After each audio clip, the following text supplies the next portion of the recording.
Hello student, कैसे हैं आप सब लोग। उम्मीद करता हूं बहुत अच्छे होंगे।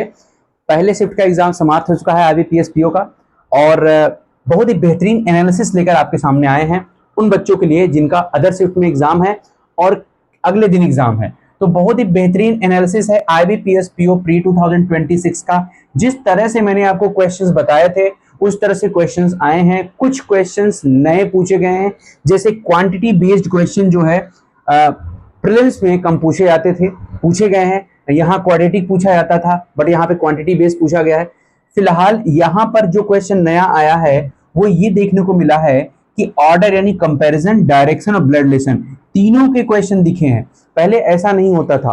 पहले क्या होता था, इन तीनों में से कोई एक 3 नंबर का क्वेश्चन दिख जाता था। ठीक है, तो यहाँ पर 3 के तीनों दिखे हैं। ठीक है, मतलब ऐसा नहीं है जैसे आप सोचते थे ना। देखो, सिलोजिज्म नहीं है यहाँ पे। सिलॉक्स और अल्फा न्यूमेरिक सीरीज, ये 2 क्वेश्चन देखने को नहीं मिले हैं पहले शिफ्ट में। ध्यान रखिएगा, आने वाले शिफ्ट के लिए तैयार रहिएगा। वो अटकलें भी खत्म हो गई जहां सब लोग सोच रहे थे। सर, मुझसे कई बच्चों ने पूछा, सर जो है फ्लोर फ्लैट क्वेश्चन देखने को मिलेगा।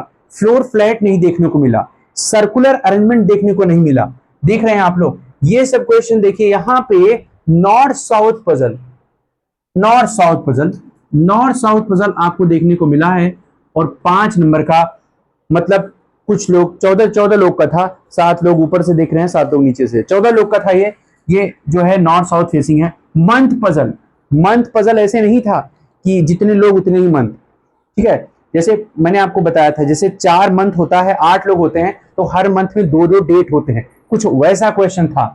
5 मार्क्स यहां से पूछा गया था। वेरिएबल पजल, इसकी चर्चा मैं बार बार करता हूं। इस बार भी मैंने बोला था कि वेरिएबल पजल जो इंपॉर्टेंट रोल प्ले कर सकता है, और ये वेरिएबल पजल पूछा गया था। 3 सिटीज थी और उनमें 9 लोगों को अरेंज करना था। ठीक है, तो वहां पे कुछ ट्रिकी लाइंस दिए गए थे हमें। मेरी स्टूडेंट से बात हुई, उसने बताया सर जो वेरिएबल पजल था उसमें कुछ 1-2 लाइन ट्रिकी थी, जिसकी वजह से परेशानी हो रही थी, प्रॉब्लम हो रही थी। अदरवाइज ठीक क्वेश्चन था। बॉक्स पजल देखने को मिला। कुछ बच्चों ने कहा सर बॉक्स पजल के क्वेश्चन देखने को मिले थे। तो बॉक्स पजल में एक वेरिएबल भी ऐड था, मतलब उसके साथ जैसे प्रोफेशन होता है, फ्रूट्स होते हैं, ऐड होते हैं, उसमें एक वेरिएबल ऐड था। देखिए, स्लॉक्स नहीं देखने को मिला, अल्फा न्यूमेरिक नहीं देखने को मिला। मतलब ये नहीं है कि पूरे एग्जाम में देखने को नहीं मिलेगा। आने वाले शिफ्ट में आप तैयार हो जाइए उसका सामना करने के लिए। इनइक्वालिटी देखने को मिला, 3 से 4 क्वेश्चन यहाँ पे कम। देखो, ये तीनों मिले, ये इसी से मैं थोड़ा सा सॉल्व दूं कि भाई स्लॉक्स को हटा के इन दोनों को दिया, 3 में से एक ही आता है, ये तीनों को दे दिया, 3-3 क्वेश्चन। तो सिलॉक्स को गायब कर दिया।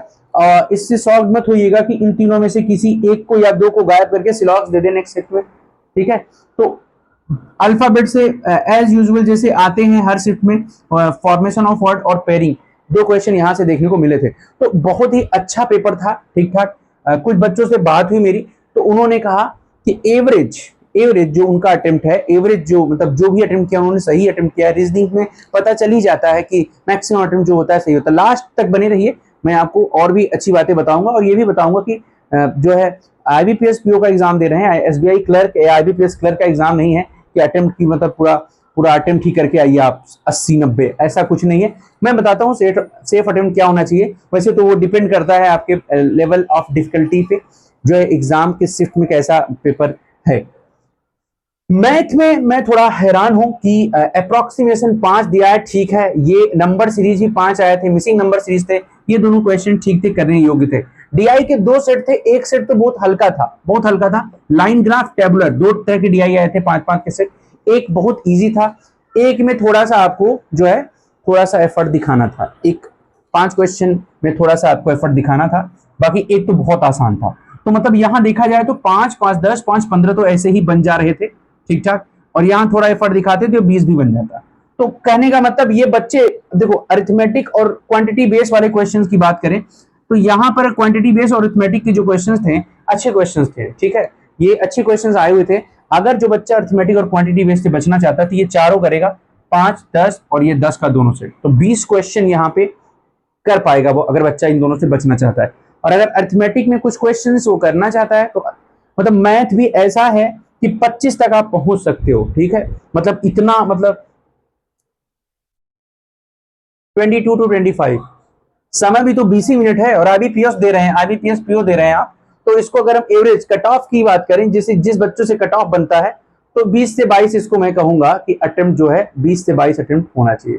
यहाँ पे रीजनिंग में मैं आपसे कहूंगा कि जैसे ये देखिए 5, 10, 15, 20 तो यहीं से आ गए, 4, 3, 7, 3, 10, 3, 13, 2, 15।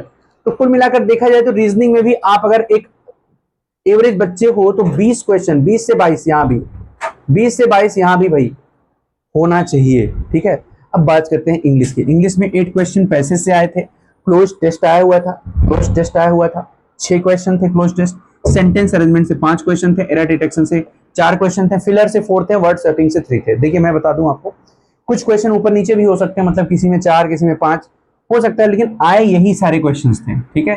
तो क्योंकि मैंने 2-3 बच्चों 4 बच्चों से कंफर्म किया है जिनका पहले शिफ्ट में एग्जाम था, कुछ बच्चों को ये क्वेश्चन शायद दिखा नहीं होगा बॉक्स पजल का, और कुछ बच्चों ने ये कंफर्म किया कि ये क्वेश्चन था। तो कहने का मतलब ये है, ओवरऑल देखा जाए अगर एनालिसिस की बात करें तो बच्चा लगा हुआ होता है अपने पेपर को सॉल्व करने में। कुछ बच्चों को याद हो जाता है कुछ चीजें नहीं याद होती, क्वेश्चन आगे पहुंच नहीं पाते हैं तो उनको चीजें नहीं पता चलती, ठीक है। तो ओवरऑल एनालिसिस देखा जाए तो इंग्लिश भी ठीक ठाक था, इंग्लिश भी मतलब ठीक ठाक पेपर था, उतना मॉडरेट कह सकते हैं इंग्लिश को भी, ठीक है। तो इंग्लिश में भी अगर आप हम 15 ही पकड़े, 12 से 15 क्वेश्चन पकड़ते हैं, ठीक है, 15 अगर हम पकड़े, तो अगर हम देखें ओवरऑल 20, 40 और 45, तो ओवरऑल जो कट ऑफ है ना, कट ऑफ की बात अभी नहीं करूंगा मैं, अटेम्प्ट की बात करूंगा। अगर आपके जो अटेम्प्ट हैं 58 से 65 तक हैं, 58 मैं क्यों काउंट करूंगा, 58, 55 से 65 तक है, 55 से 65 तक है, तो 55 अटेम्प्ट का मतलब आपका लगभग 900% एक्यूरेसी। और जितना आगे बढ़ते जाओ थोड़ा सा एक्यूरेसी कम कर दो, यानी 65 अगर है, अगर 95%, 90% एक्यूरेसी है तो भी चलेगा, लेकिन अगर 55 है तो 100% एक्यूरेसी के आसपास होना चाहिए। अगर इतना है तो आप एक सेफ जोन में हो। और आप जो है अगले शिफ्ट वाले बच्चों को मैं यही कहूंगा कि सिलोजिज्म और अल्फा न्यूमेरिक सीरीज, और यहाँ क्वाड्रेटिक इक्वेशन दिखने के चांसेस है, और नंबर सीरीज जो मिसिंग है वो रॉन्ग नंबर सीरीज भी देखने को मिल सकता है, ठीक है। तो आज के लिए मैं यहीं पर रुका, नेक्स्ट लेक्चर फिर से मिलता हूं और एक नए टॉपिक से। Thanks to all of you, जय हिंद।